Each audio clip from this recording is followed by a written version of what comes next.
Today is Thursday, February 20th, 2025. Coming up on Roland Martin Unfiltered, streaming live on the Black Star Network. The vetting committee has voted to advance Trump's nominee for the Education Department for confirmation. That is, of course, the leader of the WWF. We'll talk with the president of the National Education Association, explaining why Linda McMahon should not be appointed as Secretary of Education. Well, guess what? Kash Patel lied to the Senate committee, but guess what? Republicans still voted for him for FBI director.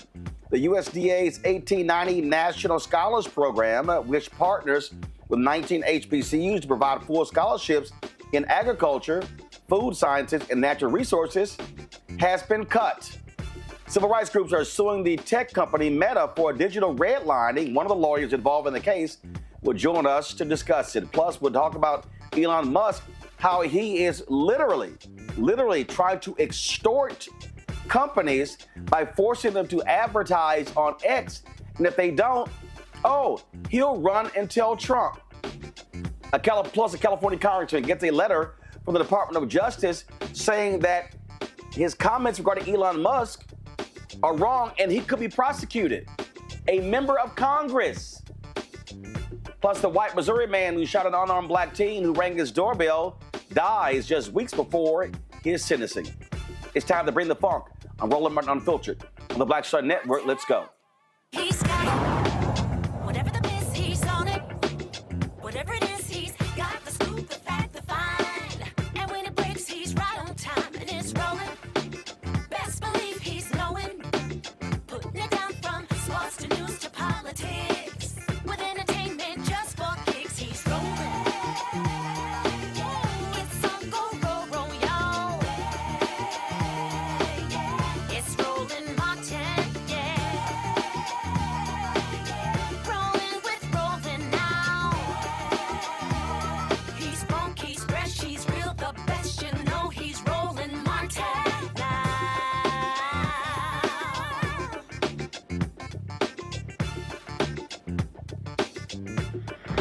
Martin.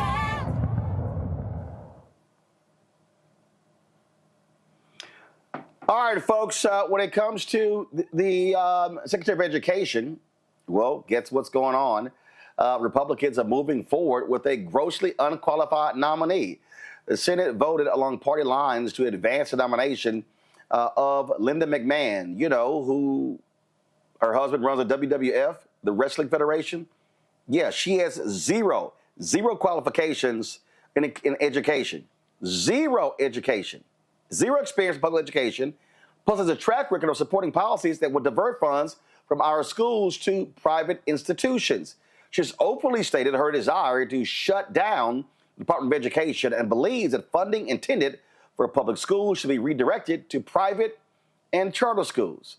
Becky Pringle is president of the National Education Association. She joins us right now. Becky, glad to have you here. So, look, the Republicans voted for RFK Jr. He got through. They voted for Kash Patel, who literally lied, taking money from a Chinese company. He got through. Tulsi Gabbard got through. They hired a Fox News host to be the Secretary of Defense. So at this rate, Republicans are going to go along with Donald Trump's choice for Secretary of Education. That's pretty clear with the vote today. And first of all, Roland, thank you for having me on your show. And thank you for being unfiltered, telling the truth all the time. So, I attended the confirmation hearing of Linda McMahon. And I can tell you that she instilled no confidence in me or any of the educators who were there and others listening around the country, that she was qualified. But that clearly was not a factor in the decision of the Health Committee today. And I don't expect it'll be a factor in the vote of the full Senate. And so what we are focusing on is making sure that people who have decisions to make as we go into more elections in these coming years, as we hold members of Congress responsible and accountable for what they've done, that they are very clear that Linda McMahon has every intent of fulfilling the education agenda of Project 2025. And what is that? Destroying public education, where 90% of our students go to school. 3 out of 4 of them are students of color, where we know that public education is the foundation of this or any democracy. So as a democracy, we should be promoting, protecting, and strengthening public education. Yet she has no intention of doing that by not only gutting the Department of Education, but making these enormous cuts that impact our most vulnerable students, our students with disabilities, our students who are living in poverty, our Black and brown and indigenous students, our LGBTQ plus students. She made that perfectly clear, and yet the Health Committee advanced her nomination. So we have to make sure that people are informed and ready to take action. Well, and on that particular point there, when you look at again these choices, this woman has no background. I mean, I think she's probably worse than Betsy DeVos, and I don't think you could get even worse than her.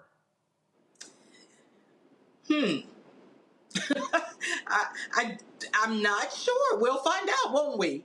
The situation is certainly worse, Roland. There's no question about that. But Betsy DeVos, just like Linda McMahon, are beholding to or are part of the Billionaire Buddies Club. And let's just, we need to make sure that we are very clear on what's happening here. We know that all of the cuts to the department that, by the way, Roland, that's already happened. And the real impact to students and public schools and educators has already happened. That's already happened. And so we know what their agenda is, and it is to make sure that they find the money on the backs of our kids to give tax cuts, more tax cuts to billionaires. That's what they are planning on doing, and they are full steam ahead. So this is what I get from people all around the country. People are disgusted. People are angry. They're frustrated, and they say, okay, what do I do? What do I do? So what do people do? Republicans control the House. They control the Senate. They control the White House. Midterm elections aren't until November 2026. It is abundantly clear that Republicans have no desire to stand up to Donald Trump.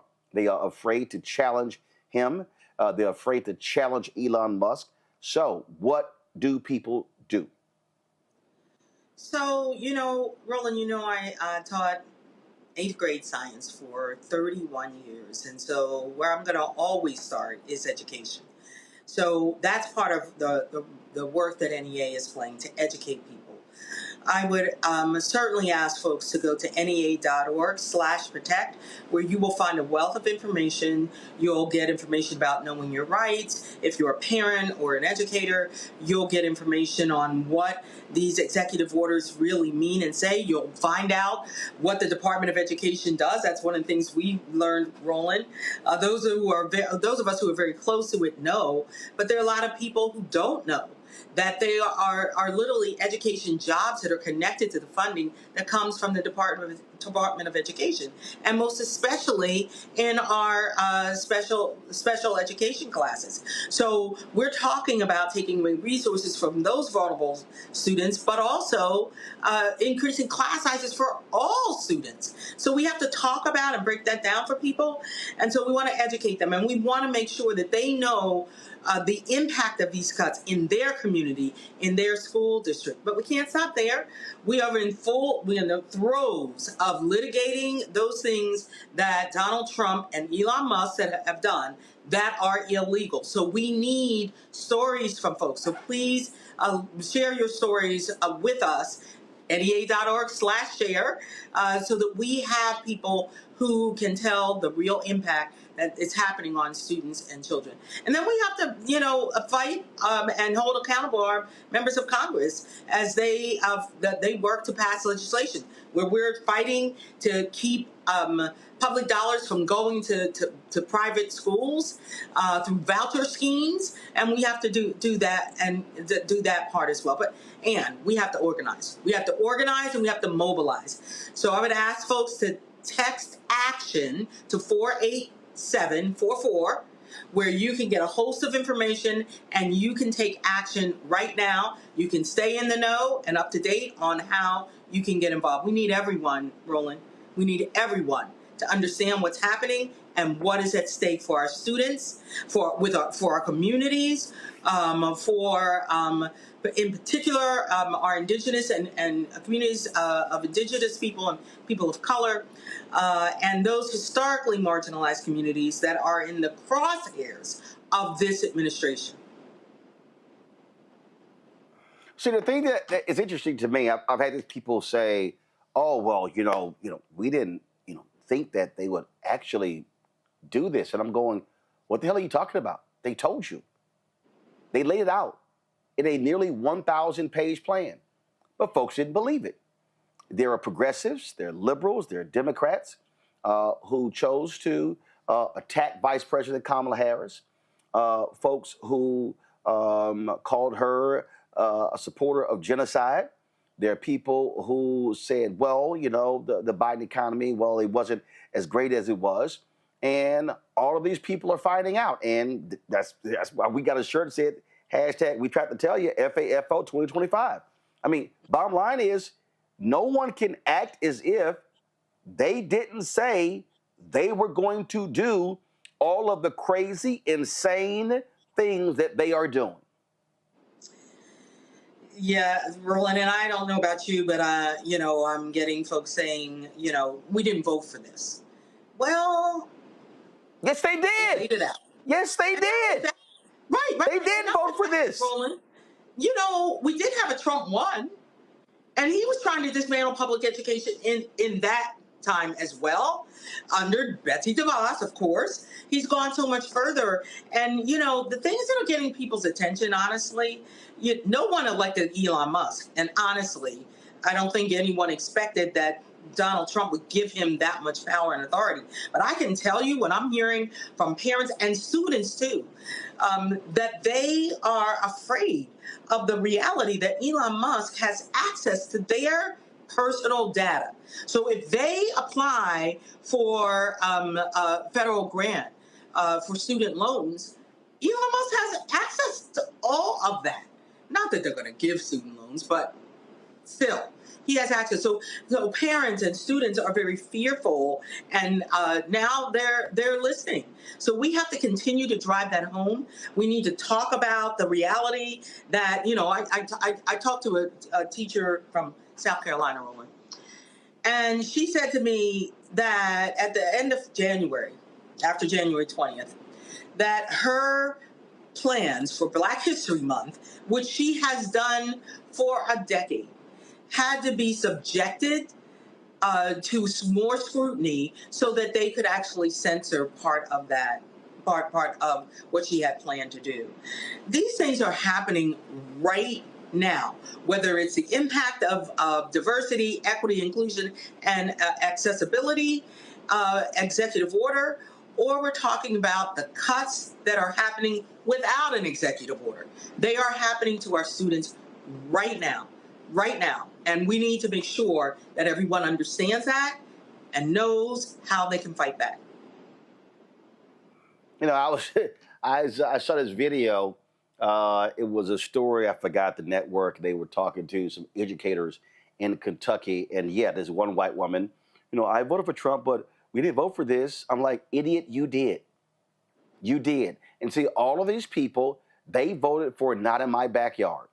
And guess what? It's some Venezuelans who are now finding out that, oh, you stood there and endorsed him, and they're sending y'all back. It's some people in Kentucky. It's some folks who are on SNAP benefits. It's some individuals. It's some people who are teachers. I'm going to talk a little bit later Well, you know, I got you. I got to do this here because I think this is just beyond insulting. Control room, please play the video of Teamsters President Sean O'Brien talking about these cuts on Fox News. All right, we don't have it, guys. I sent it to you. I need y'all to find that because again, Becky, you may have seen the video. Here's a labor CEO, a labor president, who's literally, Trump is making these cuts, and he's acting like it's no big deal, and that has to be insulting as a labor leader to have someone be so dismissive of these cuts. They're affecting workers, people who have families. I mean, we had a woman on yesterday who was an immigration judge, got rid of her. People were moving their families here. I mean, there's a callous disregard for human dignity happening all across the federal government right now. And you would think that a Teamsters leader would understand. I mean, when Ronald Reagan fired the air traffic controllers, union folks were not happy at all. And if a Teamsters president thinks that his members ain't going to be impacted, just wait. The cuts are coming to your doorstep, too. You know, Roland, regardless of who is dismissive, everyone will know this reality. And that's part of our work, right? We have to bring those real stories. You know, I was talking to a parent from not too far from where I am now in Virginia, where they shared with me that over 100 parents had gotten notices that services to their students with disabilities were going to be cut right away. And that's one of the things we have to lift up and talk about is the cuts that are happening right now, whether they're education jobs or their services to our students with disabilities, whether it's that people don't believe that we should be feeding our kids when they're hungry, but we know they can't learn if they're hungry. Whether there are cuts to early learning, I mean, to cut Head Start, knowing how important those early years are, we have to talk about those stories. And that's why we're collecting them and we're sharing them, and we're working with our parents. We're working with community leaders. We're working with the students themselves so that they are the ones telling these stories so we can hold members of Congress accountable for what they're doing, not only right now, but guess what, Roland? We got an election coming up, and we need to be preparing for that right now. Absolutely.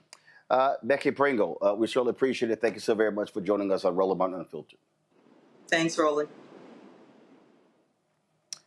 Folks, I was just talking about that video from the Teamsters President Sean O'Brien. Remember, he spoke at the Republican National Convention and was not happy that he couldn't speak at the Democratic Convention. They wouldn't let him.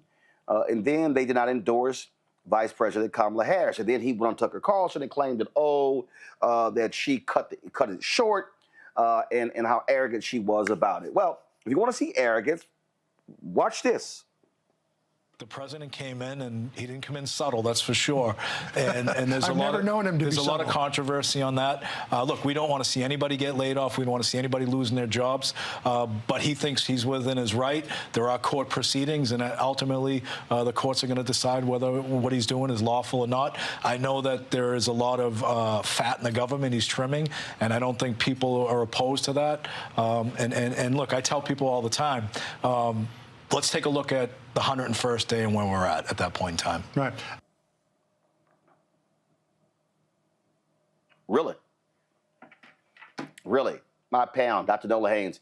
She, of course, Georgetown University School of Foreign Service out of D.C. Dr. Greg Carr, Department of Afro-American Studies, Howard University out of D.C. Reese Colbert, host of the Reese Colbert Show at Sirius XM Radio out of D.C. as well. I'll start with you, Reese. If I'm a labor leader, and I'm sitting here going, your name is Sean O'Brien? Nope. I'm going to say those SOB initials stand for son of a bitch.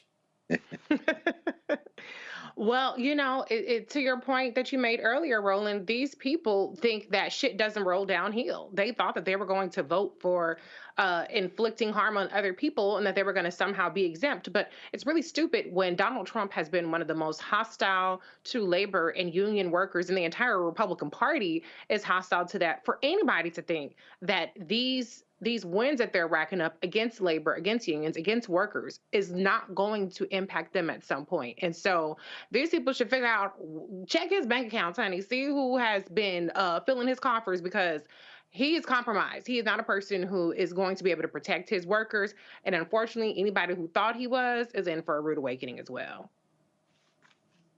Oh yeah, I mean, bottom line, Nola, all of these people, and I've said this, and I had somebody, I said this on Monday's show, I think, or Tuesday's show, I can't remember, and I said, y'all, this thing got to hit rock bottom. There are people who are going, and I know this is going to impact our people, but there are people there are individuals who need to lose everything. They're going to have to get their Medicaid cut. I just saw a tweet. Airlines are looking to get rid of protections for people in wheelchairs. You've got, airlines look to remove consumer protections for travelers who use wheelchairs. You got Senator Tom Tillis has a bill to increase banking fees. Now, forget what Biden and Harris did with the Consumer Financial Protection Bureau. They're going to they're going to say, hey, y'all run those banking fees up. All of the protections of the SEC against insider trading, go away. They're about to unleash hell across the country, and all of these people who thought they were going to be benefiting, they are about to learn, no, unless you're a millionaire or a billionaire, you get nothing. And this is going to be people, and all these people, South Carolina, Mississippi, Arkansas, all of these folks who truly depend on lots of government money, oh, y'all broke asses are about to also get a rude awakening. I just think the only way we get out of this, Nola, is if it all goes away. You hit rock bottom, and now they're left with no choice, and they now realize the Republican Party won't try to do a damn thing for you, and it's going to actually wake the Democrats up as well.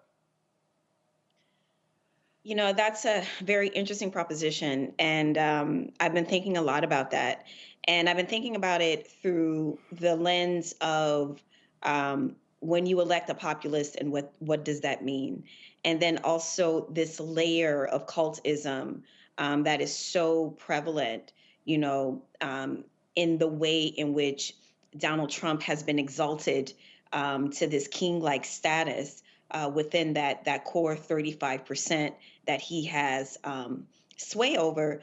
So, if you look at it through the lens of the kind of cult-like behavior, when you are in a cult, when you are completely devoted to your leader, you will literally go to the ends of the earth, to depths of hell, and you will keep convincing yourself, because they're telling you, first of all, they're telling you that it's going to happen. If you're listening to the messaging, and for those of us who listened to the messaging before the election, we knew this was going to happen because they told us and they put it in a document, right? So what they're doing now is saying, yes, these things are happening. We told you these things were going to be hard. And so what we can predict is that they are going to run in 26 and 28 on promises kept. And so for the people that are hurting, that's going to be enough for them to still vote for the people that do not have their best interest in mind, because they are going to continue to convince themselves that somehow this is part of the plan, that at some point it's going to work out. Now, I don't know what the bottom is going to look like for this 35%. I have no idea. I don't know what that's going to look like. But on the end of when we're talking about a populist, Populace doesn't need to assuage the rest of the country. You just gotta keep your base happy. And that has been the playbook from day one. It has not changed, it has not altered. And I honestly don't know what's going to substantially move the 35% needle. They're boohooing and crying now, but this is only what, 20 days into it. We still have to get to the 100-day mark if we can. We still have to get to the 2-year mark if we can. We still have to get to the 4-year mark if we can. And by then, Trump will trigger another constitutional crisis to where he will exalt himself to stay in office longer, just like Xi did in China. So it's an interesting set of circumstances. I don't know what the bottom is for these folks. No, Greg, there is no bottom. In fact, Steve Bannon, I'm seeing this clip right now, is at CPAC moments ago saying we want Trump in 2028. That's what these people want. They're going to try to make that happen. I mean, folks need to understand. And you know what, Greg? The issue is not really how do you crack the nut of 35%. And this is where I think Michael Moore and people like that are dead wrong. Where they like, well, you know what? We need to try. No. I'm not trying to talk to their asses. I ain't trying to talk to them. Like this dude, Zachary Levi, he was in the movie Shazam. He told Megyn Kelly that, that I just had to support Donald Trump. It was more important than my career. I was like, no sweat. I will make sure I never watch anything with his punk ass in it. I ain't supporting the damn thing. The issue is not how do you connect with that 35%. The real issue, Greg, is how do you connect with the 90 million people who did not vote? Mm-hmm. Yes, that's the long and short of it. Remember Nazi Germany, to echo what Dr. Haynes just said, what Nola just said. Hitler didn't have to win 50% plus one of the voters. He only had to win 50% plus one of the third of the voters who were open to the Nazis. This is the playbook. We do know where the bottom is. The same bottom that ended the Roman Empire, that caused the breakup of the European configuration in World War I, that caused the expansion of the Nazis into Western Europe and triggered World War II. We do know where the bottom is, and the bottom is a mix of nativism and oligarchy. That's how it works. The United States has a bottom, and we're going to reach it. The only question is when. What we're seeing now will accelerate that. Just before, as you mentioned, CPAC and Steve Bannon, who of course is a very proud white nationalist, populist, internationalist, interfering in everybody's election he can get his dirty fingers into. Just preceding him was Elon Musk, who, like the overgrown teenager he is, whatever the physiological brain chemistry conflagration that has resulted in a grown-ass man running around like a 13-year-old that is coursing through his veins with sunglasses on at CPAC, waving around a chainsaw that had been given to him by the president of Argentina, Milei, who is in many ways the Trump of the tropics these days, even as Javier Bolsonaro has been brought up on charges in a real country like Brazil that has said you tried to overthrow the election, so we're going to try your ass and put you in jail. By the way, where is Merrick Garland these days? But the whole point is two things. Privatization, we're seeing that. We see Linda McMahon. So all of this is to offshore those resources, not only to give a tax cut, but to privatize as many things as they can.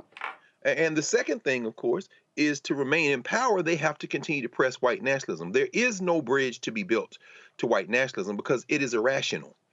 The job cuts are not going to move these folk, even as the leader of the Teamsters, O'Brien, has been eviscerated by the Teamsters themselves, by the press.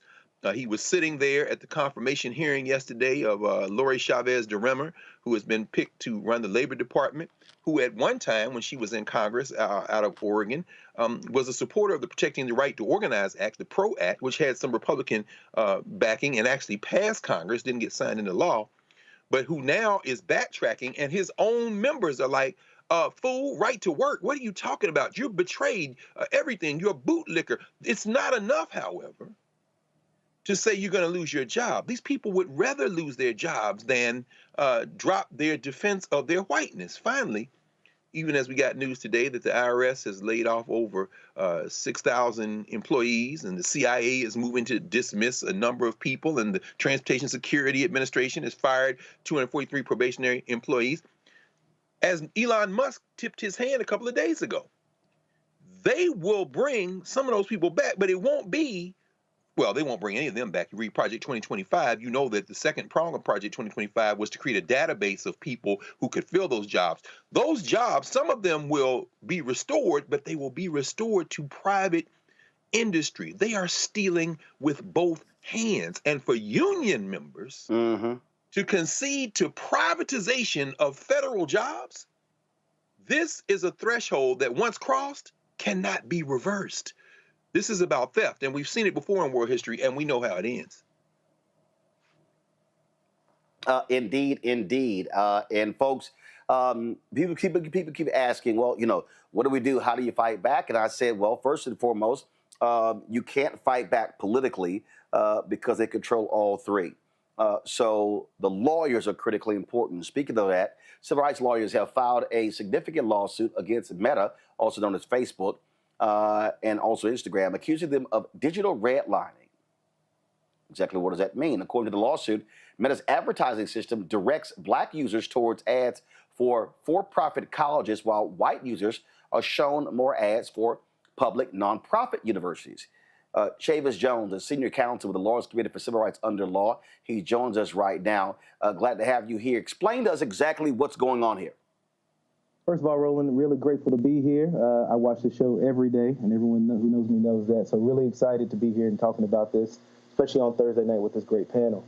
Our lawsuit focuses specifically on a practice that we've observed that is digital redlining. We talked about this because we believe that Meta has used advertisements to steer advertisements disproportionately to black users for for-profit colleges and universities, while disproportionately steering advertisements for nonprofit institutions to white individuals. And so this matters for several reasons, the first of which is that Meta should not be deciding based on race who sees advertisements for what types of institutions. This represents a type of separate but unequal that we have fought against not only in 1965, but that we have to fight against in 2025 on this digital platform as it shows up. And we recognize that social media can be used to reinforce types of social inequality, especially as it relates to race. Secondly, this matters because separate and apart from this lawsuit, we have looked into for-profit colleges and noticed that many of the individuals who attend many of these schools experience a lot of harm. And that results in a lot of them experiencing not only higher debt burdens and student loan debt, but a lot of them experience issues with job placement. In addition to that, within 7 to 10 years, a lot of them are defaulting on their loans. And so it's creating a real parade of horribles for black folks who are attending. And while we're about 13% of the population, a lot of these institutions have in excess of 50 to 60% of black and brown students. So while we're not only the most vulnerable in society, we're being the most abused by many of these for-profit schools. And lastly, this matters because the promise of education means so much for black folks. As we're trying to make our way through life and trying to make sense of life, education means a lot because it allows us to make more money and to do more for our families and to make sense of our existence. And these institutions are preying on that promise to line their own pockets for profit. And for folks who don't understand, the Obama administration was very aggressive in going after these for-profit institutions. Many of them, getting lots of education funding, things along those lines. And people graduated from there, not being able to get jobs. They were just simply, diploma meal factories. And people were just spending vast amounts of money that was serving them no purpose. Absolutely. We call this predatory inclusion. And so it creates an issue where they know that individuals who are black, especially those who are first generation, want to attend college.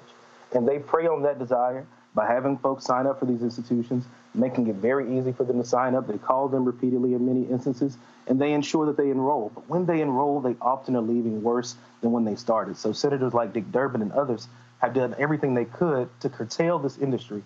And you mentioned the Obama administration, you mentioned the Biden administration. But we know that in the prior Trump administration, a lot of these guardrails were taken away. And so it creates real issues. Not only that, in this climate where There are affirmative action bans across the country. We know, based on some research that comes out of Harvard, when there are affirmative action bans, Black and other underrepresented minorities attend for-profit colleges and universities at disproportionate rates. And so this creates a huge problem for Black people and other underrepresented folks who are striving to get education. Questions from the panel. Nola, you first. Yeah, definitely. This is an issue. First of all, thank you so much for doing this work. And I genuinely love the digital angle in terms of how things are marketed to. I can tell you for years, as I was the buku years it took for me to get my PhD, I always worked in administration for a long time at UCLA, and I specifically worked with community college students. And one of the things that would take that population of students a very long time to finish is because they probably started out a for-profit, and not only are you now mired in these loans, but the accreditation system is different. So you sat there for 2 years or however long you've gone through these programs. And when you apply to a traditional 4-year institution, those classes do not transfer. Right. And I cannot tell you how many times we saw that over and over and over. And the stories of predatory, quote unquote, counselors, how aggressive they were. So I'm curious, does the accreditation factor come into this lawsuit? And if so, what does that look like? So our lawsuit focuses explicitly on the type of steering that Meta does. And so we're not focused as much on the accreditation issues with for-profit institutions in particular. But I think it's even more reason why we have to call Meta up in this particular moment to say, if you're going to be steering advertisements, you need to be exacting equal opportunity for all people, especially when there's an awareness that for-profit colleges have engaged in so many egregious actions as it relates to Black and other minorities, but especially Black people in this particular instance. And we have to make sure that we're curtailing these types of behaviors. In the same way that our forebears fought against these types of things in public accommodations in the 60s, we're fighting because so much of our lives are lived online today. We're fighting for these opportunities and equal access as it relates to higher education. Racy? Thank you for doing this work and being here tonight.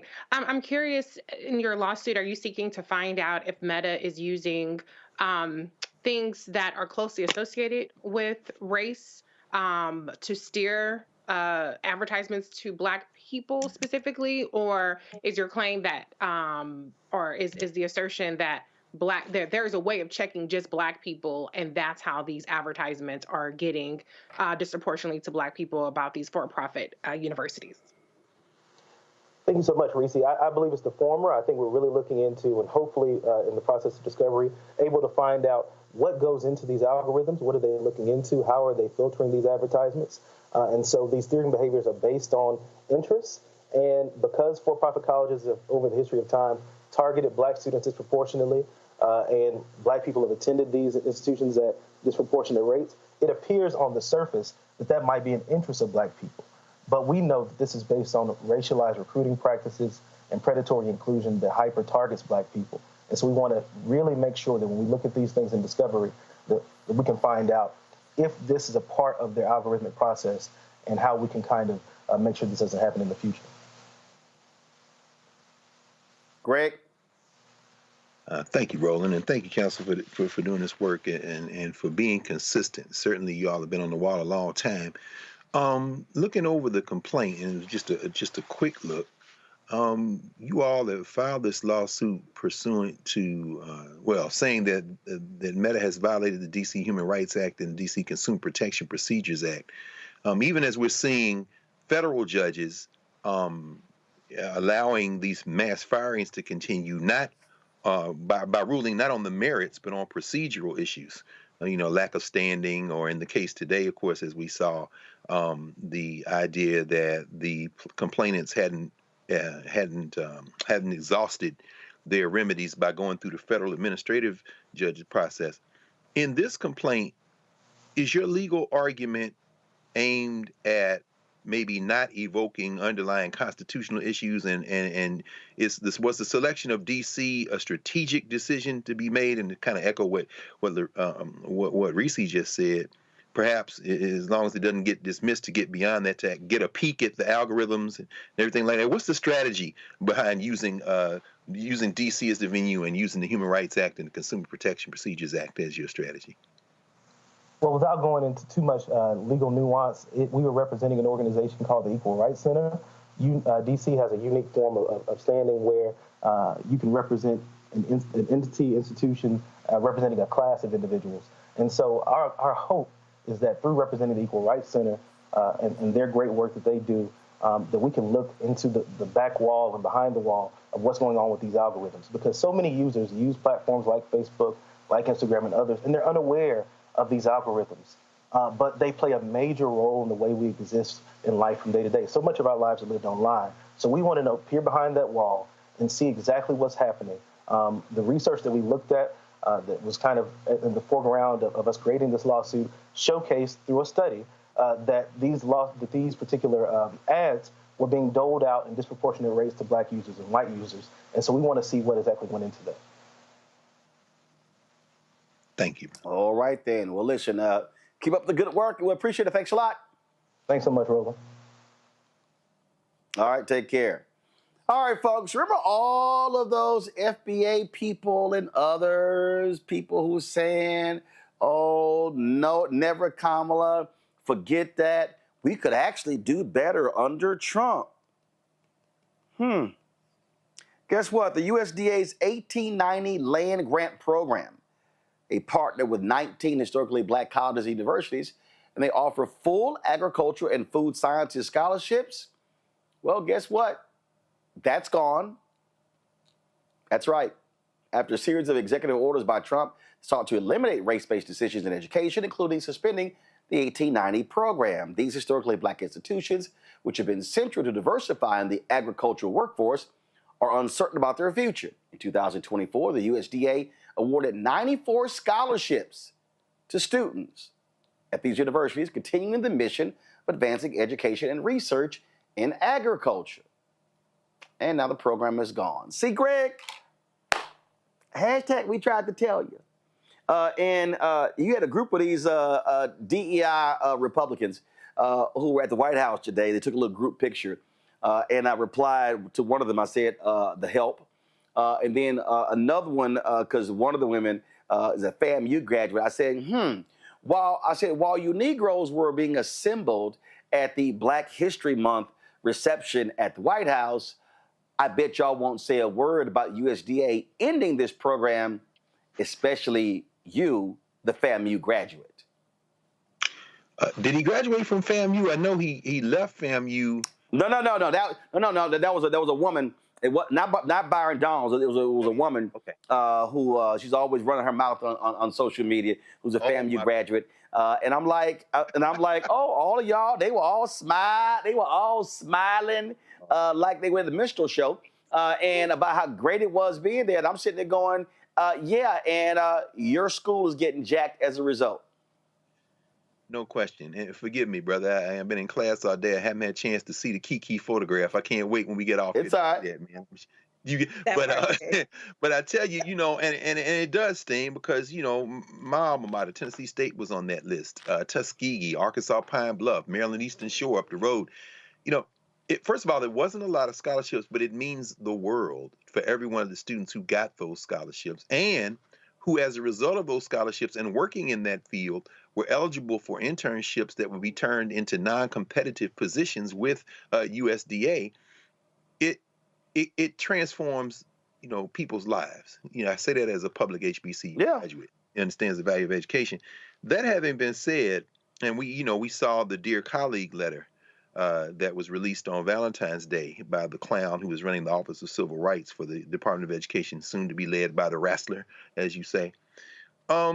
This strategy is really going to cut off their funky noses despite their funky faces.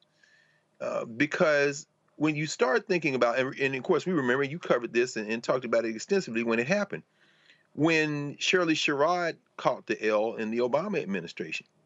And when the truth came out that Shirley Sherrod was helping white farmers in Georgia, when the white farmer she helped said, "Oh no, no, no, no, y'all are accusing her of this. That's a lie. Y'all been Breitbarted on this." You know, it's funny how, and many times you talk to John Boyd, of course, who brings this up as well. When you start talking about growing crops and working the dirt, yeah, there's a lot of racists who are farmers in agriculture and agribusiness. However, when it comes time to profit in that area, you find that prejudice notwithstanding, there's often a lot of cross-racial and transracial and multiracial solidarity. They are attacking things that will ultimately undermine everything from U.S. national security to the ability of the country to not only be productive and maybe eat away at that trade imbalance that has been around for many years, but may also may also have issues in terms of food security or insecurity with people regardless of race. This is one that you might be able to engender some interracial solidarity around, particularly when you look finally at the fact that many of these HBCUs, whether it be Alcorn or Alabama A&M, whether it be West Virginia State University or Fort Valley, this program has helped a whole lot of white people who these graduates have helped. And so it might be that one of the unintended consequences of messing with this one is you put on this thread, you might find out it's going to be more than just black people who will be mad at the suspension of this program. I mean, look, but bottom line is they want to whack everything. And I don't think anyone is going to be immune, NOLA, and people just need to understand what's going on. And like I keep saying, they want to defund Black America. It is abundantly clear that's what their goal is. And if you are a Negro who's smiling and profiling and sitting here saying, I stand with Trump, I saw this minstrel show photo of Leo Terrell and that so-called comedian. I forgot that little boy name. You know, the one looked like a leprechaun. I forgot his name. Bottom line is, I'm sitting there going, or is there somebody else? no. One of them leprechauns. I don't know. It's several of them. It's several of them. Leprechaun lawn jockey. I don't know what they are. But the bottom line is, Nola, is that these people flat out are attacking African Americans. Everything I laid in my book, White Fear, it's all coming to pass. It's all right in front of us. It's happening. Mm-hmm. It sure is. I wonder if Nelly has enough proof yet. You have enough proof yet, boo? You know, since you asked that question, I'm just curious. You have enough proof? Is your president a racist or not? Because he seemed to be coming at us real hard. So, you know, I'm just wondering if he has gathered enough proof and did his own research. But anyway, I digress. Listen, it is a blanket attack on us 24/7. But to Greg's point, and what people have never understood or care to understand in this country, any rights gained for Black people has benefited all people. And when we talk about these groups that are affected, we tend to talk about Black and brown folks. We talk about LGBTQIA folks. We talk about women. We do not talk about poor whites. And I want to go ahead and bring in, you know, Dr. King. You know, I want to go ahead and bring in the reverends over time that still work on this issue, trying to get poor people to understand and to organize that if something happens to this group of poor people, you best believe this is going to impact you too, right? And so it is going to be a very painful reality that a lot of people in rural America and in agriculture are already waking up to. I mean, in a lot of the videos and a lot of the FAFL videos, it has been from ag. It has been from the ag community. It has been from farmers saying, wait a minute, you know, not only were we not supposed to be impacted, but do you understand how vital we are to the U.S. economy? And also USAID that was completely gutted. A lot of those farmers, a lot of rural America get some sort of federal funding for them to continue to be able to do the job for the country. And, you know, in terms of,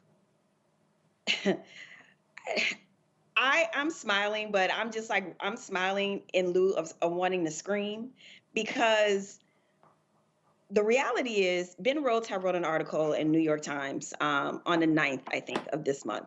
And one of the arguments that he made in this article was there is no going back.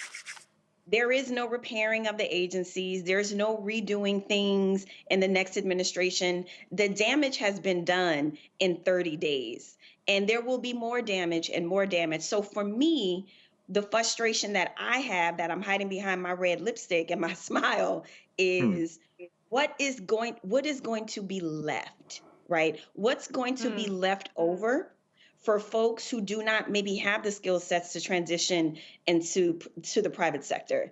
Because my understanding of the private sector, I don't know what their vision of the private sector is. Most of the people that go into the private sector are people that were highly placed in the government, and they have these networks and these connections to make that private company stronger and more connected, right? So I'm trying to figure out, where are all these unemployed people gonna go? Right. So what is this going to look like after everything is destroyed and burned down? I can't get past this, Roland. Like, this is the thing that keeps me up at night. What is this going to look like in another 30 days? Yeah, that's right. Reese, it's real simple. It's real simple what it's going to look like. It's going to be really rich people running rush out of the country. And if you're not, you're absolutely screwed. Yeah, absolutely. I mean, this is Darwinism, survival of the fittest. These white nationalists have particular animus against Black people. This is particularly a war on Black people, but make no mistake about it, this is a war on poor white people as well. It is a war on disabled white people, okay? It is a war on LGBTQ white people. This is a war on anybody that does not fit into their eugenics model of the people that are redeemable and have value. Oh, and by the way, it's a war on women of all races. So this is not something that is exclusive to the Black community. We're finding ways to get around it like we always do, but everybody needs to understand that nobody is going to be spared unless you're a millionaire or billionaire like Elon Musk. And so people need to wake the fuck up and realize that they're next. Maybe it hasn't gotten around to you, but they're definitely next. And they need to realize, especially when we're talking about grants, grants are not charity. Grants are a mechanism with which the government uses, the federal government uses, to exert policy and preferences over areas they don't have jurisdiction in. So they use grants to serve multiple purposes. It's not charity. So many people in the conversations that we're having around all of these investments, is what I call it, that the federal government is making, makes it seem as though this is all just handouts and charity. All of these things prop up our economy. Federal contractors employ people that go to the grocery store, that have health care, that they go to the hospital, that drive on our roads, whose kids are in schools, and I can go on and go on and go on. Buy homes, all kinds of things. And so all of this we're all dependent on each other. But it seems as though people don't really realize that our fates are intertwined. They all think they're going to hit the lick, be the next Elon Musk, be the next Jeff Bezos, or Who Wants to Be a Millionaire. And boo, you can barely afford egg prices right now. So you got bigger fish to fry than trying to hit the lick like Elon Musk. You need to be worried about what's happening in your own community. So I think that when people realize that the cavalry isn't coming for them, and yes, you're deporting all kind of immigrants to Guantanamo Bay, to El Salvador, wherever the hell, back to India, when they realize that, hey, in 100 days, they're still in the same shitty boat, probably worse off, then I think people will start to be like, okay, well, that didn't work. Now what? And if you have enough people, or if you have any number of people with different ideas about how to settle this outside of what we've encouraged people to do time and time again for all these years, which is at the ballot box, then I think that this can really come to a head. Well, Raisha, you make the point about who they're attacking. So the grossly unqualified Peter Hegseth, he is put together a list of generals that who he wants to either fire or reassign. CNN reports on the list. General C.Q. Brown, who is the chairman of the Joint Chiefs of Staff, is on that list. That's him. Greg, that's our alpha brother. Also, Admiral Lisa Franchetti, the Navy's top admiral. And clearly, it's real clear here, Nola. Last thing Donald Trump wants is a woman and a black man in two critical positions leading the military. Oh, hell no. Because it's a white man's military as far as Trump and Peter Hegseth are concerned. Absolutely, 100%, and it's in broad daylight, and it burns my soul, it burns my spirit that there is no obvious legal way to counter this, because it is blatant racism. It is blatant sexism. It has nothing to do with qualifications or performance. Absolutely nothing, and that's what I feel kind of. I tend to go from feisty to hopeless. And so in my little hopeless moments, I'm like, so just being black out here, we could just be attacked and vulnerable, and there's nothing. There is no safeguard. There's no guardrail. We just have to continue to just take it. It doesn't even matter who you are in society. Well, which we've always known that. So your status and your alphabets behind your name, none of that protects you, right? Even if you have some coins in a bank account, that's only going to protect you up until you can continue to pay your lawyers. But it's kind of the reality of just how vulnerable we are in a country filled with people who hate us just for existing. We have done nothing to these people, mind you, okay? Nothing to these people but mind our black business, drink our water, and moisturize our skin. And for whatever reason, that seems to really bother them. And it's when I think about how vulnerable so many of us are, it really makes me question a lot of the work that's been done. But there was this huge lag after civil rights, right? And we know there's a lot of systemic reasons for that.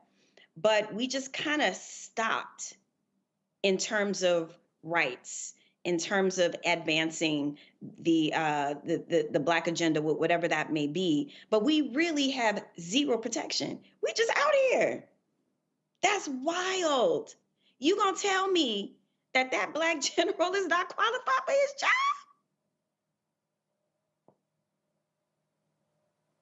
Yeah, but here's the deal, Greg. Brown was appointed in 2023, terms up in 2027. Peter Hegseth wishes he had a resume like General Brown, but he's been critical of Brown, and he gave an interview back in November. He said anybody involved in DEI, the military, they got to go, and singling Brown out as well. And so the writing is clear. But this is a brother who has been in the military 41 years, a distinguished service. Peter Hegseth literally could not carry this man's bag. But when you are a grossly unqualified white man who was a Fox News anchor, and you now have the top position in the Pentagon, what it says is that, if you're grossly unqualified, guess what? You go to the top of the list for Donald Trump. Absolutely. Absolutely. It is the only permanent form of diversity, equity, and inclusion in the United States of America. That will be whiteness in its full diversity, in the equity by which it allows the stupid to serve alongside the intelligence, and its inclusion, which would include everyone, although apparently white women have fallen out of it, which makes sense in a patriarchy. The Christian warrior, the Secretary of Brill Cream, Pete Hegseth, is gambling on something that history shows us is a losing bet.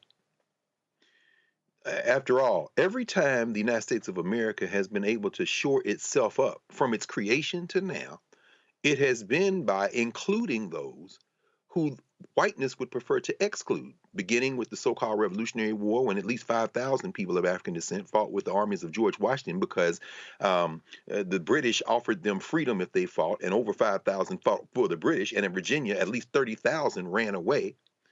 So the Americans had no choice but to include black folk if they wanted to win that war. Skip forward to the Civil War, when the North was losing.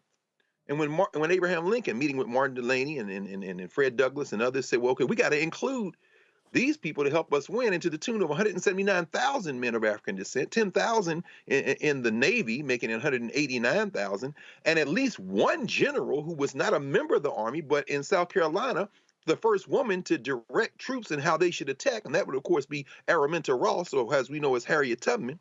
Skip forward to World War I, when the United States had to include black folk, including the Harlem Rattlers or the Hellfighters, the 369th, and then they came back to the United States only to be lynched and have to engage in race war.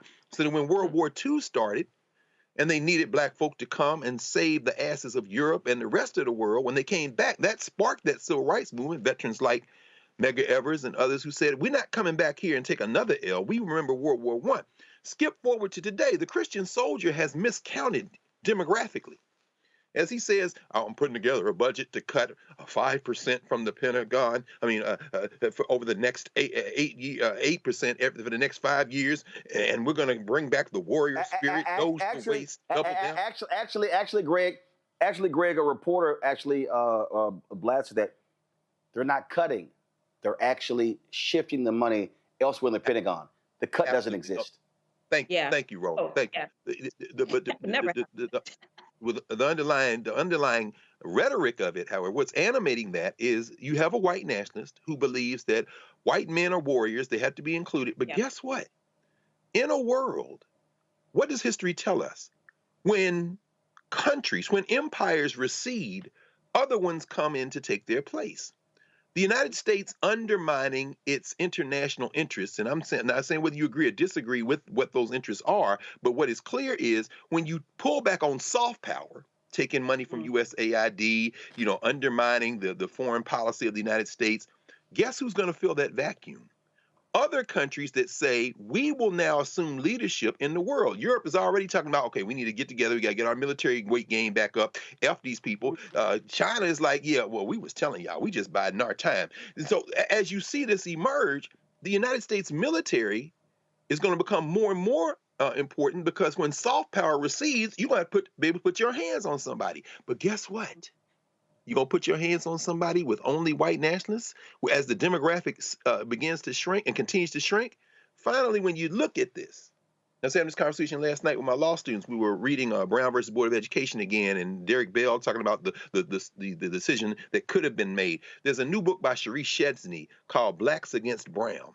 And what she argues, she's a native Kansan, what she argues is the black rank and file people in Kansas did not want to send their children to white schools. What they wanted was resources for the black schools. Here's a bulletin for anybody not paying attention. The American Negro ain't never been that patriotic. What we wanted was to be left alone, to get sharing the resources and the protections of the laws. Pete Hegseth, you can't win a war without non-white people. But when you get ready to go to war this time, baby, watch how quickly you're going to find out that white warriors ain't going to be enough, and your ass might lose. At that point, all bets are off, and I'm not sure what happens to the declining empire called United States of America. These folks, again, if you are black and white women, your whiteness can't protect you. And the bottom line is, what these people want, Reese, they want heterosexual white men, white male Christians running everything. It is real clear what their agenda, and they want manly men. Like Mark Zuckerberg, like that kind of manly man. Like Elon Musk.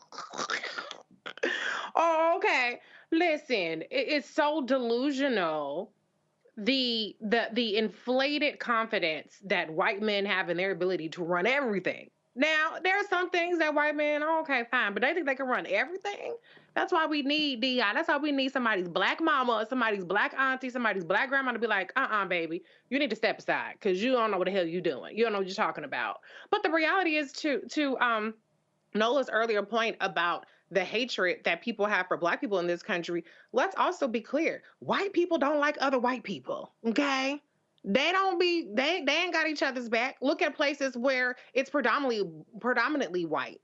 Are they the most wealthy? I'm not talking about specific counties. I'm talking about the states. Do they have the best health care? Do they have the best education? Are they loving thy neighbor as thyself? There's all kind of white on white crime. So white people got beef with each other, okay? So they're creating all of these ways to dissect people and to disregard communities and to knock off, especially the poor ones. So we just live in a country where when a certain segment of the white population, particularly these white Christo nationalists, are in charge, it is born out of cruelty and harming others, regardless of race. We just so happen to be the primary target, but they don't have any more love for anybody else. And so I'm not going to walk around feeling like, oh, everybody hates us. We love us, we got us, and we're going to figure this shit out. Now it's time for white people to realize once and for all, maybe this will do it, maybe it won't. Maybe they'll lose everything and figure it out, maybe they won't. To realize that these billionaires, these white nationalists don't love them any more than they love us. Maybe when they start to realize that their whiteness will not protect them, that their whiteness will not be what allows them to progress, to have humanity, to have a decent life, maybe, and this is probably delusion on my part, then maybe they will figure out we got to choose something a little bit different. I'm not going to hold my breath on that. In the meantime, we're going to do our black business and we're going to figure out how to operate in what has always been a racist country for us. Mm-hmm. Well, it's not like black people could always trust the FBI, especially under the thug J. Edgar Hoover. But guess what? There's a new thug in town, and a 51-49 vote. The United States Senate confirmed Kash Patel as a new FBI director. It is a 10-year term. Trust me, Democrats win in 2028. His ass is getting fired.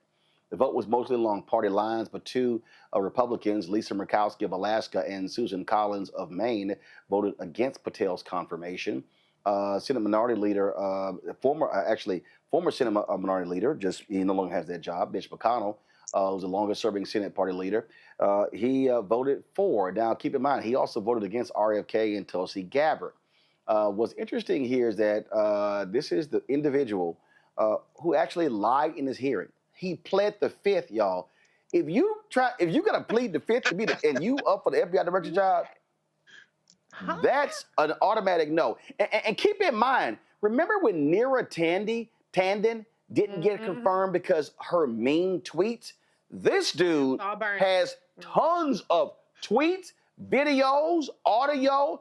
He has an enemies list, all of that sort of stuff. And guess what? Already, here is the Attorney General. The Attorney General, Pam Bondi at CPAC. This idiot just said this. Senator, you don't even, my hardest thing now is I forget to eat. You forget what time it is, and it's 6 o'clock at night, and why do I have a headache? Because I haven't eaten today. But you're going nonstop. And it's not me, it's an entire team. I've got Chad Mizell, I've got Emil, I've got Todd Blanche, thank goodness, coming in, and we've got Kash Patel now, so they better look out. So basically what she's saying, Nola, and it's gonna happen. Kash Patel, if you think Donald Trump was about retribution, oh, this is Retribution King. We already see they're pulling back when it comes to white domestic terrorism. In fact, pull up the story. They've already gotten rid of the database that tracked the actions of cops. So remember, that was a part of the deal. Justice Department deletes database tracking federal police misconduct. These people, folk need to understand. White supremacists in America, Nola, are celebrating right now because they're going to have free reign. The FBI won't be tracking them, won't be stopping them. They could do whatever they want to. Trump is trying to make permanent the U.S. Attorney for Washington, D.C., the former attorney for Oath Keepers and the Proud Boys. For all these people who go, I don't see the white supremacy, it's sitting in your face. And just because Kash Patel is an Indian, that don't mean a damn thing. He will do Donald Trump's bidding. This is going to be an evil FBI, and it will not be about law enforcement. It will be about punishing the enemies of Donald Trump. perceived or real? Absolutely. The coup was successful. The entire national security apparatus is secure and loyal to the president. There aren't any independent actors. I want to put that in context. When you are appointed to these roles, you serve at the pleasure of the president. That's very different from when you act in the behest of, when you act, when you get your orders and then you enact those orders without any pushback, without any kind of independent thought. That is not the environment that we are talking about now. The entire national security apparatus is 100% loyal to the president of the United States, who published the official White House account published a photo of him calling himself a king. This should worry more than the people here as we're having this conversation. I know for a fact that it worries our partners, our allies, well, our once traditional partners and allies, because like you said, Roland, it's cruelty is part of it. And one of the things that once we are able to legally wrest the country back from these folks, one of the things that we need to have a serious conversation about are norms versus laws. In many ways, a lot of these hearings, a lot of these, when they go to testify and all these things, a lot of this is performative for them. As a Democrat, I can tell you, when you're appointed to these roles, this is something that you take very seriously. Anything, any minor slip, any small thing, like you mentioned, Neera Tanden, you're worried about, oh my God, what did I tweet 20 years ago? Are they going to find this? Or are you going to find that? That doesn't exist for them. And they lean into it. And we need to figure out a way. That's right. How what happens in these hearings means a little bit more than upholding norms, because they don't care anything about norms. They are lawless. They believe they are above the law. And with securing the entire national security apparatus, they just might be. Mm-hmm. Mm-hmm. Hey, bottom line, Reese, these people, they're not, when people say serve the pleasure of the president, what they really mean is also, I'm serving the American people. These people are not serving the American people. They're serving one person. Mm-hmm. Well, and that person is compromised by how many people? That's what we need to understand, okay?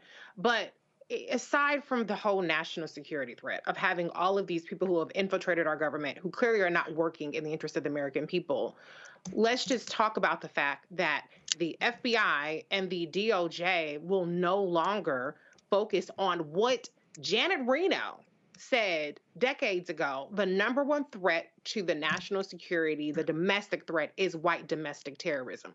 On January 1st of this year, there was a domestic attack. Did that have anything to do with Black Lives Matter? Did it have anything to do with Antifa? No, this was a veteran who did this. Now, he was radicalized by Al-Qaeda, supposedly. Everybody stopped talking about it, so I don't know what the hell they ended up coming out with that. But the moral of the story is these people are not coming in here to tackle the things that are actually a threat to our safety. Tackle white domestic terrorism, which, by the way, we had multiple mass shootings and hate crimes driven by that. For all you FBA people who were talking about, where's our black hate crimes bill? You can forget that shit. They don't even want to investigate hate crimes anymore under Donald Trump. So this person, even aside from him being unfit, has really, really, really, really bad priorities, really bad ideology, and all of us will be less safe. And the last point I'll make about white domestic terrorism is often the victims of white domestic terrorism are white people. Remember, it was Heather Heyer, who was a white woman. She was the only person who was killed in Charlottesville. Remember, when you have some of these other attacks, I remember, I believe it was Oregon or some Portland, Oregon, and different places. It was white people that were the victims. So I'm not trying to center white people. I'm just trying to let people understand that although this animus is towards us, they tend to be in closer proximity to white people to enact their rage and their terror on. And so people should be, of all races, should be concerned about the shift away from the real threats to this country, domestic and foreign, and the shift to these fake narratives, this disinformation, this propaganda that they want to propagate around how Black people and Black Lives Matter are the boogeymen. Mm-hmm. Yeah, and the bottom line here, Greg, is real simple, and that is, if there is a police shooting, you can forget the Department of Justice, Civil Rights Division being involved. That's right. I dare say, I don't know who could even trust, and this is hard. There are some FBI agents who are public servants who are serving the good of the people. Mm. Under this man, and there are some African Americans who've joined the FBI because they said there needs to be people of conscience who are in the FBI. But I'm telling you right now, if you are an FBI agent and you are a person of conscience and you say I am about protecting the Constitution, with this man now as your boss, it's game over. It's done. This man has we have handed the keys to the top law enforcement officer in the country to a liar, a charlatan, and an individual who wants to exact revenge on anyone who speaks ill will of MAGA. His own record proves it. It's true. It's true. Not to put too much of an emphasis on this, but there really is something I think to be said for the aesthetic of this moment. As we know, Donald Trump is not staffing up, he's casting. And Patel meets the criteria of a toady. He looks like a toady. He sounds like a toady. And in terms of racist stereotypes, I think he reinforces the racist stereotypes of what a subservient non-white man should look like.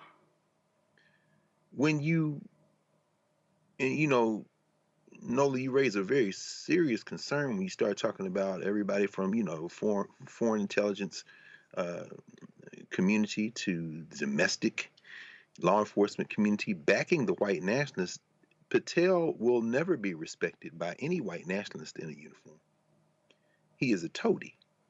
Even as they are executing the enemy's purge and all the things they're going to try to do, they will take orders not from him, but from his Lord and Master, the one who controls his puppet strings. And there will be moments when Patel, whose own self-image is so thoroughly eviscerated and eroded that he will do anything in order to please his master, will find somewhere deep in his soul whatever's left of his self-respect.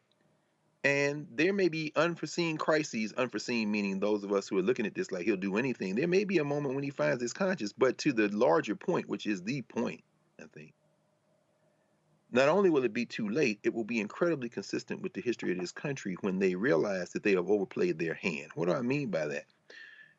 No sane black person in the United States of America has ever trusted law enforcement of any kind, especially federal law enforcement.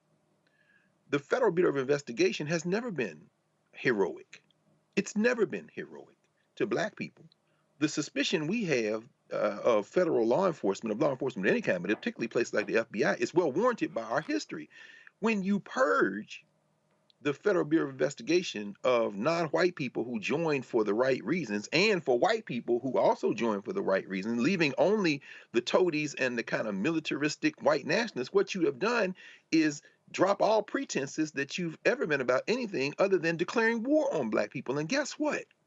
At that point, we're not talking about a Shada Shakur or the Black Panthers. At that point, we're not talking about the counterintelligence program. At this point, now you're recruiting over into anti-law enforcement attitudes black people who have tried their best to show some fealty to the country. And guess what? Once you have shredded that truce, and I hear you, Nola, loud and clear, black people in this country have a truce with white supremacy. If you leave us alone, we will mouth the words that you want to hear in order to create the illusion that you have a nation. We'll pledge allegiance. We'll wave that flag around, but make no mistake about it. We're not doing it because we love that flag. We got some Negroes. In fact, brother, when you sent me the post of who was at that place, I mean, Tiger Woods, Alveda King. Oh my God! I mean, you got some Negroes who actually believe that, like the Negroes at the Black History program today at the White House. But once you have shredded that truce and dropped all pretense and revealed what many people know if you studied anything, Charles Mills wrote a book years ago called The Racial Contract, the only national concept. The norms part that you talked about, Nola, versus the law part, which is the only thing black people have had any really belief in because we use it as a defense mechanism. When you've dropped all the pretenses and you say, as Andrew Johnson has said, this is a white man's country during Reconstruction, or as Pete Hegseth is saying, the warrior spirit, meaning white male warriors, then what you have done is broken the truce. And you don't have enough FBI agents. You don't have enough military for what comes after that. At its mildest form, it looks like not cooperating with law enforcement. At its more, let's say, advanced form, it looks like something that you're not built for, friends. And this ain't the 1960s. Woe unto the day that you shred the truce and reveal that you have never been anything other than a white nationalist country, because you're not prepared for the fact that we've been mouthing those things as part of a truce. You break the truce, let's see what happens. Oh, well, I should say this. One of the solutions we have is the solution we've always used in moments like this. We turn inward. What you said, Reese. That means not only supporting the Black Star Network, supporting independent black institutions, that means getting the money up for scholarships to these black children to go to historically black schools. That means for black athletes and entertainers to finally stop shrinking from the battle and run toward it, not appearing at the Super Bowl, but taking some of that profit that you have and pouring it into K-12 education. Everything they try to take away, we have more than enough capacity to not only replace, but to exceed. And once you've broken it, you won't be able to come back to us and say, well, come on back. We'll say, oh, yeah, we'll come on back, but we're not going to drop our black institutions this time, because we're very clear that at any moment, you can break the truce again, and we will never be caught with our pants down again. Not like before. I told you how these thugs work. Check this out. A new report from the Wall Street Journal says advertisers are slowly creeping back on X, formerly known as Twitter, not necessarily because they want to, but because they have to. The major advertising agency, Interpublic, they're looking to merge with rival Omnicom. They announced a $13 billion deal. Well, in December, one of their folks, lawyers, got a call from someone over at X saying, if you don't increase your advertising spending, your deal may be in trouble. So essentially what they are doing is X is threatening people. They're extorting people by saying, you don't spend more money on us, I'm going to go to Daddy Trump, and you're going to have a problem. We're seeing the same thing happen with media. CBS is considering settling that bogus lawsuit Trump filed against 60 Minutes because of their Vice President Kamala Harris interview, because they want the sale of CBS, parent company, Viacom, Paramount, to go through to the son of Larry Ellison. We saw what all these other companies as well. So here's what we have here, Reese. What we have here is an individual who occupies the White House who has no problem selling America. He, in the White House, he was brokering a deal to break the impasse between Live Golf and the PGA Tour, and he has a financial interest in it. He doesn't care. And so again, for all these people who are like, oh my God, we didn't vote for this, this man is all about enriching himself. We already saw when Amazon gave $40 million for that joke of a documentary on Melania Trump. As I keep saying, a documentary on Melania Trump is really a YouTube short. Or it could be the old Vine, 7 seconds. And so what you have here, this is Musk. Now remember, 2021, Musk told advertisers they can go F off. They can go F off. He didn't need them. But now all of a sudden, he's now trying to force them to come back. He's actually filing lawsuits against companies by saying, you should be advertising with me. And they're like, why should we do that? But because of his closeness with Trump, these companies are going to fold because they don't want to have the federal government unleashed against them. Well, this is mob boss activity. In some cases, it's bribery. In some cases, it's extortion. I mean, this is the same administration that is trying to undo the foreign bribery laws that we have. So it tracks that America has a for sale sign. This is all about self dealing, wheeling and dealing, corruption, all the things that they try to accuse uh, Democrats of doing, all the things they try to accuse federal workers of doing, they're actually guilty of themselves. We should pay very close attention to the accusations that they lob because usually it's projecting and it's deflecting from their own malfeasance. So this is not surprising. If you look at advertisement on Twitter or X, which I'm rarely on because it is such a white nationalist cesspool, all you see is pro-Trump ads. Every ad is pro-Trump. I haven't seen Target. Well, I don't shop at Target. They cancel for me, but I don't see any reputable companies doing that. So I think that there's going to come a point where this could potentially hit ahead. There could potentially be a revolt against some of this activity. There's only so much these people are going to be able to get away with for so long. We don't know if that's going to be 1 year, 2 years, 3 years, 4 years, 8 years. I don't know when we're going to hit that breaking point. But what we do know is that they're going fast and furious, trying to get as much bullying and much stuff rammed down the throats of the American people before people wake up and see what's happening. And so I think what companies should be recognizing are the things of like what's happening with Target and how those stores, a lot of those stores are empty. Their stock price is down because they folded so quickly to the Trump Musk administration. These companies need to realize that there will be consequences from their consumers if they just bend the knee and kiss the ring to Trump and all of his cronies. I hope that they will stand strong because nothing would make me happier than to see X completely fall by the wayside. Mm-hmm. I mean, I don't know. No, go ahead. Can I just add one more thing? I hope that Yeah. whoever's running in 2028, part of what I want to see from whoever runs in 2028 is I want to see a pledge that they will investigate every single one of these corrupt activities. I do not want to see somebody, I know we're years away, but I do not want to see somebody who's talking about turn the page and let's just let bygones be bygones. That is what every Democratic administration has done, except for when they were absolutely forced through Jack Smith, who took his sweet ass time and basically ended up with nothing, even though Donald Trump had multiple crimes that he was indicted for. I don't want to see people let this shit go.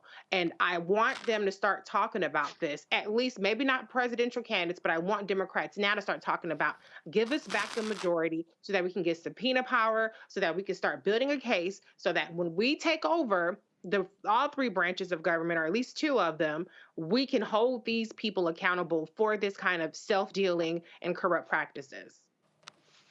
Mm-hmm. Nola? So to Reese's point, you know, I think since like day 3 of this dizzying second installation of the Trump administration, it's been very clear to me that, you know, this isn't sustainable. You know, the pace isn't sustainable. The policies, my eyelash is falling off. The policies of these kind of quick slash and burn policies without doing the deep work that you need to do to actually trim the fat off some of these agencies. You're not sitting there doing the line item work. You're not sitting there going through the difficult process of figuring out what programs do and don't work. You know, what offices are more bloated than the other. You know, because I can tell you talk to a lot of federal government workers, the first thing they will tell you is that they're understaffed, right? And so it's just this interesting messaging of the federal government is too bloated, but then when you talk to folks one-on-one, they will absolutely tell you that they are overworked and understaffed. So in terms of this slash and burn process, not caring who you hurt, not caring who you fire, you know, potentially ruining their future employment opportunities by saying that their performance was poor, which is why you let them go. None of this is sustainable. In terms of the way in which the United States is moving on the international stage, you know, by completely just abandoning our traditional partners and allies. And I guess now our new besties are Russia and Saudi Arabia and Hungary. That is a hell of a pivot. None of this is sustainable. And part of it not being sustainable, to Reese's point, is not bending the knee. The last thing you want to do with a bully is to give up your own power. Because once they understand that they can push that boundary, they are going to continue to push that boundary, have zero respect for you, and will use every ounce of everything you have. We've seen it in a Trump orbit. We've seen it. How many people are literally the Rudy Giuliani's, the pillow guy? How many people left dead in the dust? I mean, poor Steve Bannon is fighting for his little life. He trying everything he can to he throwing more shade at Elon Musk than anybody else because he's fighting for his life. He still wants to be very important within a Trump orbit. It's not sustainable. The third reason why it's not sustainable is because for whatever reason, when you are in Trump's orbit, it's like a black hole. You get sucked in and you get destroyed. Right. And there is enough evidence to support that. People around him do not win the way that they think they are going to win. They think that they are the special case. And I'll say this, and then, Greg, I know you have some brilliant to say. I bet you dollars to donuts, Elon Musk thought he was finally going to be the cool kid, to Representative Jasmine Crockett's point. He finally thought he was going to be the cool kid. And now people burning up his little trucks and vandalizing them. And people do not like him across all spectrums. I bet you he was not expecting that. That is part of the Trump effect. Right. So what's happening? The system cannot absorb these shocks the way that they are coming. It is not sustainable. What that means and what that's going to look like, I don't know. But what I will say for Dems, be ready. Whatever the strategies are, whatever y'all are planning and cooking up, be ready. I think that we are, Greg, I think we're putting the cart before the horse. What I mean by that is, and I totally understand Reese's point and Nola's point. The reason I'm saying we're putting the cart before the horse is because I can't get you to change unless you see how what is happening is negatively affecting you. Mm-hmm. So what I mean by that is, Trump claimed he loves the military, but they're laying off all of these vets. You have to use America's patriotism against MAGA. Mm-hmm. I agree. You look at what's happening in Europe. One group completely sold their Tesla stock and told others don't buy it. That's right. You even see right now. You even see some conservatives who do not trust Putin actually disagreeing with Trump over his attacks against Zelensky. Mm-hmm. This effort right now, the White House is literally saying to President Zelensky of Ukraine, stop criticizing Trump and sign that mineral deal, turning over $500 billion in minerals. He's like, absolutely not. So I think what's really important, I believe, has to be inside outside. I believe that Canada, Europe must, hell no, absolutely not. Remember J.D. Vance threatened the European Union when it came to them coming down with against Elon over something. To me, European Union, that's when you say, we run this. Mm-hmm. We run this. Y'all can't run this. And so while our partners, Mexico, Canada, Europe, are pushing back against MAGA and Trump, then I think what then happens is, and this is what Ken Martin needs to be doing with the DNC, what Congressman Jeffries, Schumer, and others, is every time one of these stories comes up, somebody being fired, the story out from ProPublica out of Texas, how they targeted abortion, and now sepsis cases and women are dying are going up. You have to use these things against people, because if you talk about policy in a wonky way, folks kind of like, yeah, okay, it sounds great. But all of a sudden you begin to say, no. Real life consequences. Real life consequences. Totally change. I think it totally changes the game. This is going to be, Becky Pringle opened the show. When I asked Becky, what do we do? She says, well, we'd be educating people. That's actually what this is. This is a moment. And look, we see with our numbers, the people who are watching us, how I'm stopped everywhere. You have to be educating people on what is going on every single day, every single hour, every single minute. You can't assume they know these things. And then when these people are enacting these things, you sit there going like, see, boom, this woman, this child, this man, this veteran. See this deal? Because you have to build a crescendo. You need people by, and I know this sounds crazy because this is still February, but you really need them by November to really be pissed, because then you're moving towards the primaries for 2026. That has to be the process in order to actually build this crescendo of backlash against what we're seeing. That's a beautiful vision, brother, and I don't disagree with it.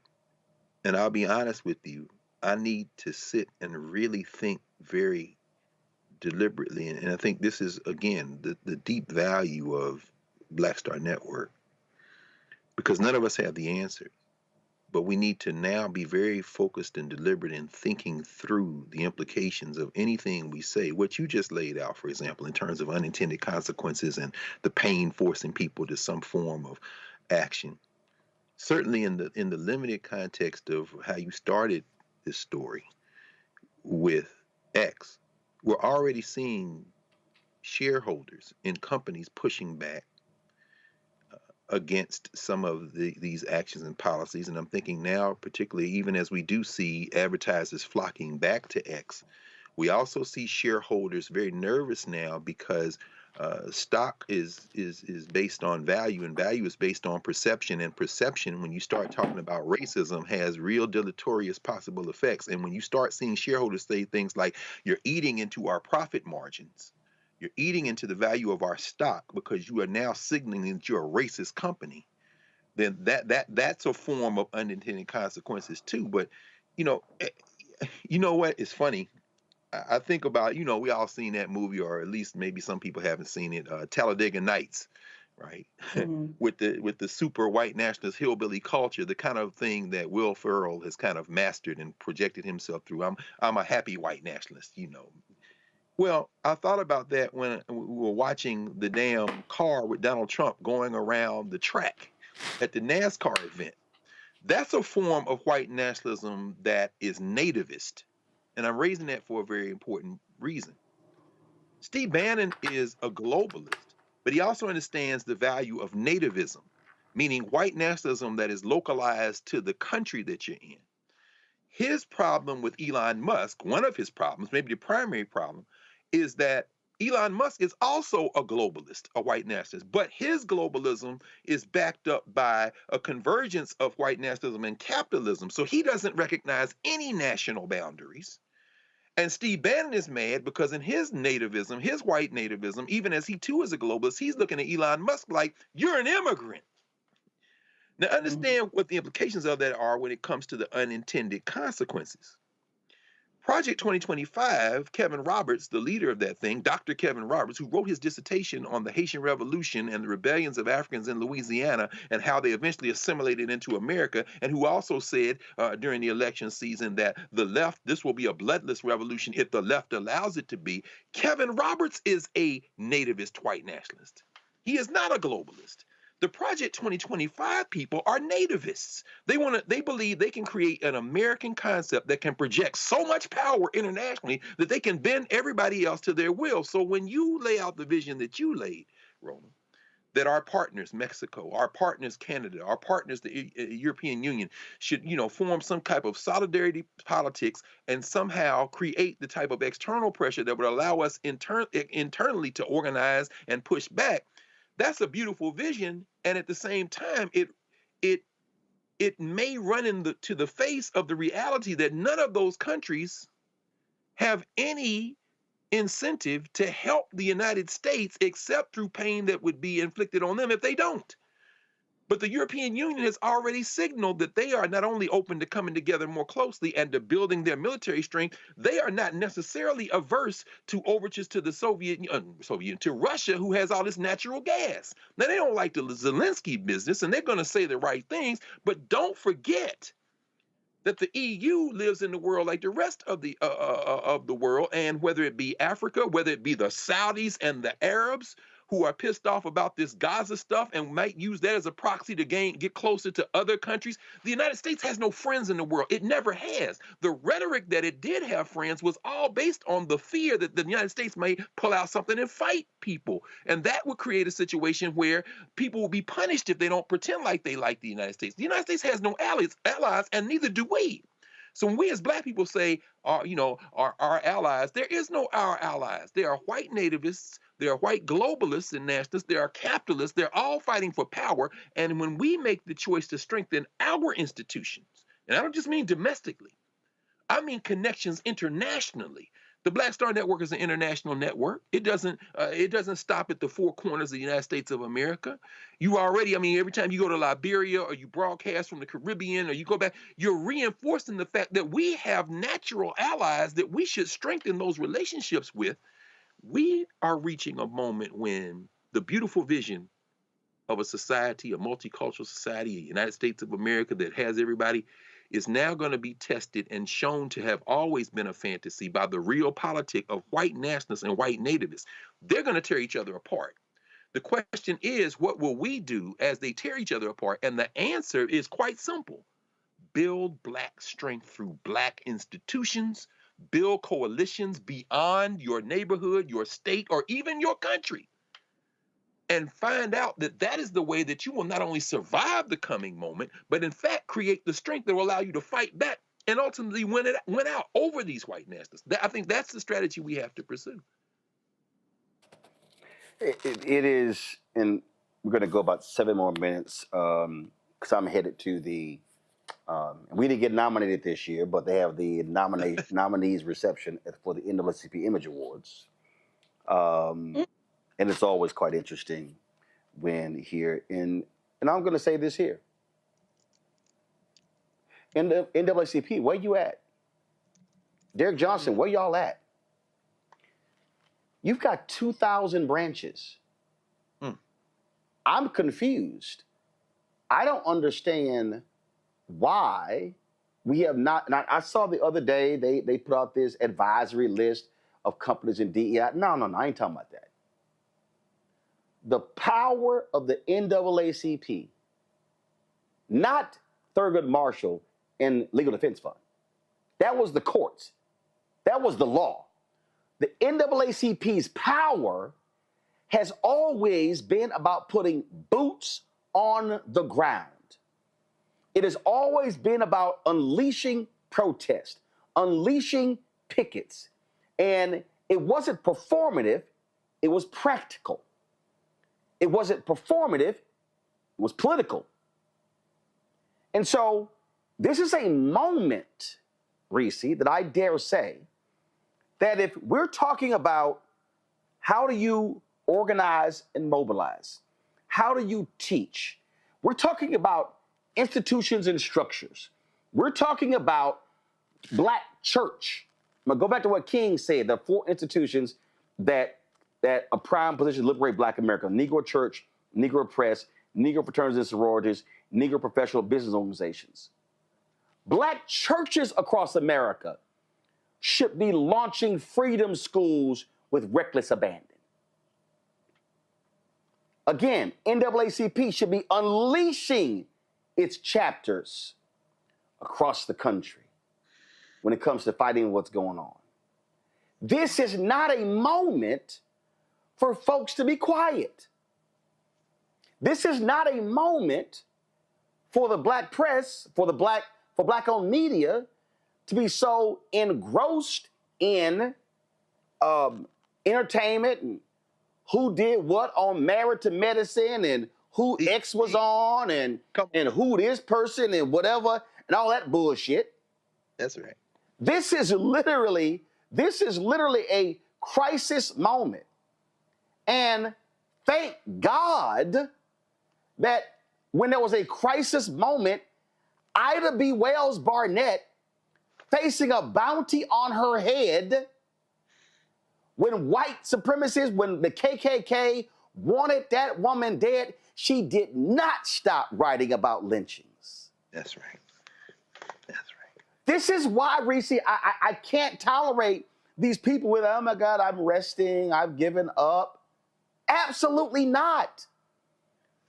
There's not a single black person alive who can talk about, I'm going to rest. Now, resting to prepare for the fight is one thing, but completely walking out the battlefield is another, because you've got brothers and sisters, nieces and nephews. You've got the children of children to be engaged in. And this is why what I was just laying out there, in terms of what has to happen, this is literally about preparing ourselves for a battle, but you cannot do it by walking off the battlefield.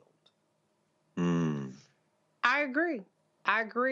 I also think that it's frustrating that we have been on this battlefield for so long and we have half of our community, let's just speak truth, 50% of the people who, no matter how much we warn them about, no matter how much carnage is inflicted on our communities, no matter what policies are passed, no matter what happens in the elections, they just don't give a damn.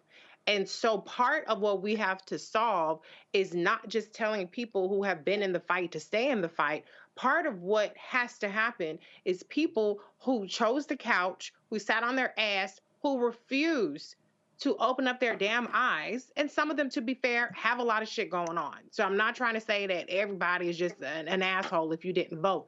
But we have a large group of a large part of our community that won't even do the basic bare minimum. And they just keep riding the coattails and riding the wave of those who have tirelessly done this work. And so we have to confront that part of our community. We have to confront it in a way that's not about shaming them, even though you might have sounded like I just shamed them, but about understanding what is it going to take to get you to get engaged, to stop you from being so disillusioned that you just don't even want to activate your capacity to even do something as simple as vote. So I'm with you on that, Roland, but too often the 50%, or sometimes it's 40%, okay? Usually not. Usually it's 50% or more of our people who can just vote, who don't do it. It's time for some of them to step the hell up too, because damn, the same people got to keep marching, the same people got to keep fighting, the same people can't ever rest. No. No, the answer is No. But at some point, we gotta reach, or those people have to step the hell up too, instead of quit always just expecting that somebody else is gonna do it. Mm-hmm. But here's what I'm saying. Here's what I'm saying here, Noah. Because when I listed the institutions, and again, I can't get somebody to vote if they're not registered. I can't get somebody registered if they don't fully understand why they should be registered and why they should be voting.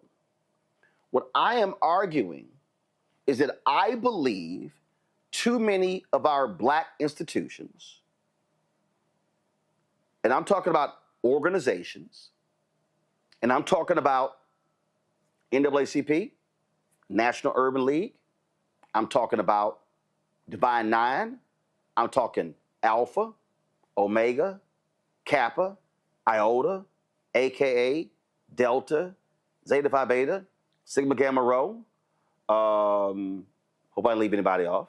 I'm talking Jack and Jill. I'm talking Prince Hall Mason. I'm talking Eastern Star. I'm talking churches. We have all of this institution. But Nola, the problem with our institutions is they are largely insular. They are looking inward. They're not looking outward. And I think a lot of the people Reese is talking about who are there, because we ain't going to talk to them. We're not leaving our organizational meetings. We're not actually showing up in Black communities where when they see folk coming in black and gold and red and white and pink and green, not once, not twice, but multiple times showing up. That's true. You cannot just say, if somebody said, if I got this huge number of people who know nothing about financial literacy, so what am I going to do? Am I going to offer them financial literacy? Well, if I am, what is it going to look like? What's it going to involve? What are the classes? When are they taking place? How many are coming in? And if I got 5 coming in, I'm going to teach the 5, but I'm going to tell the 5, bring 5 more. I just think that too many of our organizations are involved in busy work internally, and they're not, as King said, they have not fully given themselves to the liberation of our people. Mm. Right. So I think you raise an important point, and it's one of the problems of having this kind of talent and tenth mentality in a lot of our institutions, right? In terms of them being insular, in terms of them being top down, in that there is a level of elitism, and you're proud of that elitism because you've earned that elitism, right? You've earned that uppity Negro-ness, right? So there definitely is this talent and tenth-esque energy that exists, especially with our legacy institutions. But I want to talk about the actual organizations. I want to talk about those types of institutions for a second. And earlier I had made a comment about Dems. Actually, no. Hold on one second. Because Greg has a hard out, so I want to do this here. I want either you can do what you can do in 90 seconds, and I'm gonna go to him. I can go to him now and come back to you. Can you do it in 90 seconds? No, I want to go through this thing about organizations and grants. Yeah, I'll do it. I'll get out. I'll get out of Great, go ahead. She can very quickly. First of all, enjoy yourself out there, brother. I was coming out of class the other day, and a brother who was making a delivery at Howard said, "Hey, man, tell Roland to keep that up. You got to keep that up." I said, "Okay, brother." He's not enrolled in school. He's just a man out there earning a check every day doing his work. When you go out there today with the NAACP Image Awards, which have never made sense to me, now less than ever, and the people stopping you to say keep doing the work aren't the people that Nola is talking about, those so-called talented 10th, but the people who are doing the booms and making sure the sound check works and all that. That is all the proof we need that we have everything we need, and that leadership is not going to be those who have the most screen time, those who get invited to be booked on the news entertainment shows, those who go to the award shows and who have spent the most money to place the product in the right ads in order to get a statue and a trophy that Black people leave away scratching their heads. No, the leadership is going to come from the people who do the work, and that is you. And so when you go out there today and get that back slapped by, not by the people with the key crowd, but the people who actually keep the lights on and change the toilet paper and are driving the valet and dropping off the cars for the valets, that's the confirmation that those people are going to be the ones that we join to help free us. And that is the barometer of leadership. So I'm going to stop with that. And be safe out there, man. And then we look forward to having a conversation with you tomorrow. I agree. All right, Pratt, appreciate it. Thanks so much. Yes, sir. Nola closes out. Okay, so I want to say something about the institutions very quickly, and this idea of being ready. It is very clear to me. I have no proof of this, but I've been in leadership with nonprofits for quite some time, so I have a very deep understanding of how these things work.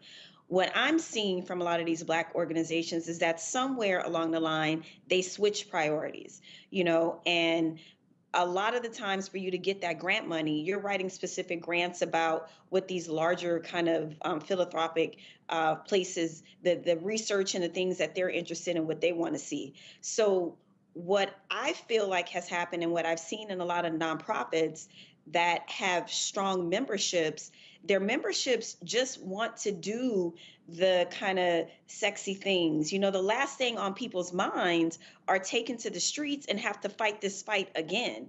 And for me, as I'm watching NAACP, as I'm watching Urban League trying to ramp up their engines, my nonprofit brain goes to, okay, wait a minute, why weren't they prepared for this? Oh, because they had moved, their priorities switched, right? And this, Roland, this, Reese, is, you know, talk about, you know, if you stay ready, you ain't got to get ready. This is proof in the pudding that yes, we deserve, you know, to take the vacations, and we deserve, you know, to have the comfortable lives and the nice homes.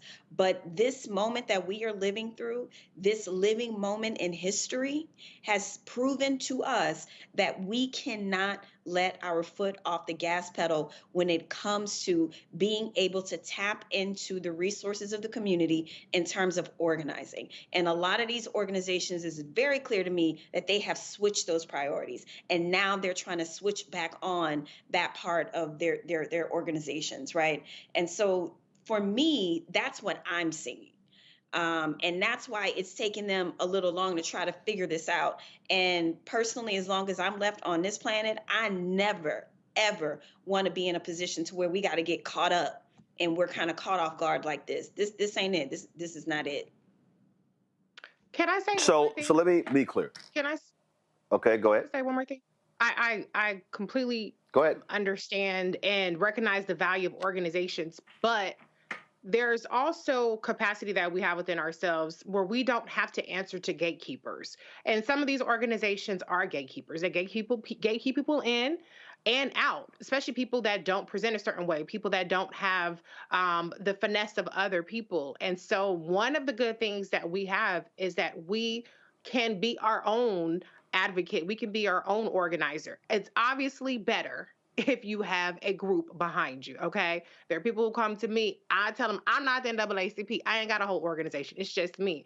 But I think that your platform is a prime example of not waiting for somebody to give you the green light, of not waiting for the gatekeepers to say that you deserve this show on this network, but you create your own thing. And so I know that your point is more so directed towards organizations and how they need to step up, but I also want to remind people of the power that we have to fill in some of these gaps in whatever small way that we do. Even though we won't have the biggest impact, if a lot of people have a small impact, then we can start to move the needle. And a lot of us have moved the needle in ways that people never saw coming.